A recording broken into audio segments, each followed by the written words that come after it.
हरि ओम श्री परमात्मने नमः। अथ द्वादशोऽध्यायः। अर्जुन उवाच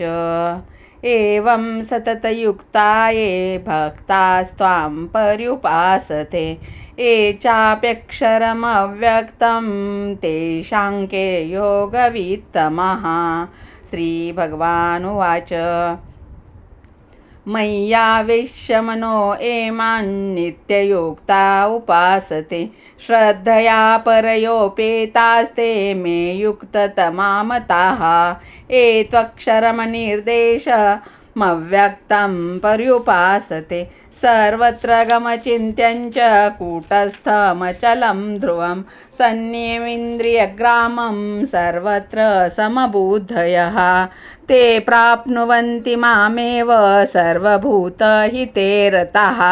क्लेशोऽधिकतरस्तेषाम् अव्यक्तासक्तचेतसाम् अव्यक्ता हि गतिर्दुःखं देहवद्भिरवाप्यते ये तु सर्वाणि कर्माणि मयि सन्न्यस्य मत्पराः अनन्येनैव योगेन मां ध्यायन्त उपासते तेषामहं समुद्धर्ता मृत्युसंसारसागरात् भवामि न चिरात् पार्थ मय्यावेशितचेतसां मय्येव मन आधस्त्व मयि बुद्धिं निवेशय निवसिष्यसि मय्येव अत ऊर्ध्वन्न संशयः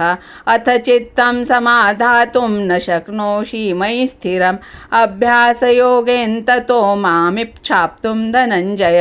अभ्यासेऽप्यः समर्थोऽसि मत्कर्म परमो भव मदर्थमपि कर्माणि कुर्वन् सिद्धिमवाप्स्यसि अथैतदप्यशक्तोऽसि कर्तुं मद्योगमाश्रितः सर्वकर्मफलत्यागं ततः कुरु यतात्मवान् श्रेयो हि ज्ञानमभ्यासाय ज्ञानाद्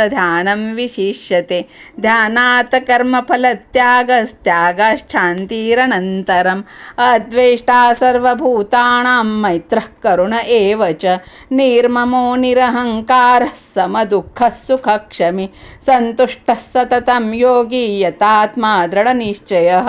मय्यर्पित मनोबुद्धिर्यो मद्भक्तः स मे प्रियः यस्मान्नो द्विजते लोको लोकान्नो द्विजते च यः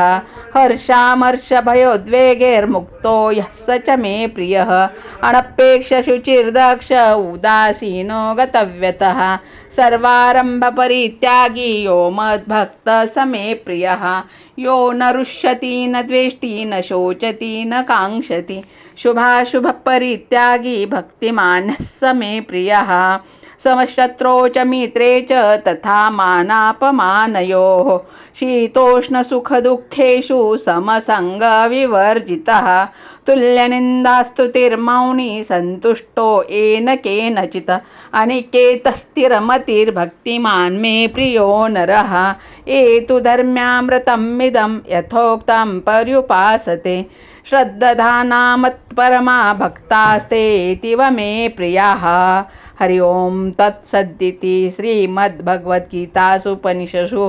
ब्रह्मविद्यायां योगशास्त्रे श्रीकृष्णार्जुनसंवादे भक्तियोगो नाम द्वादशोऽध्यायः। गोपालकृष्ण भगवान की जय।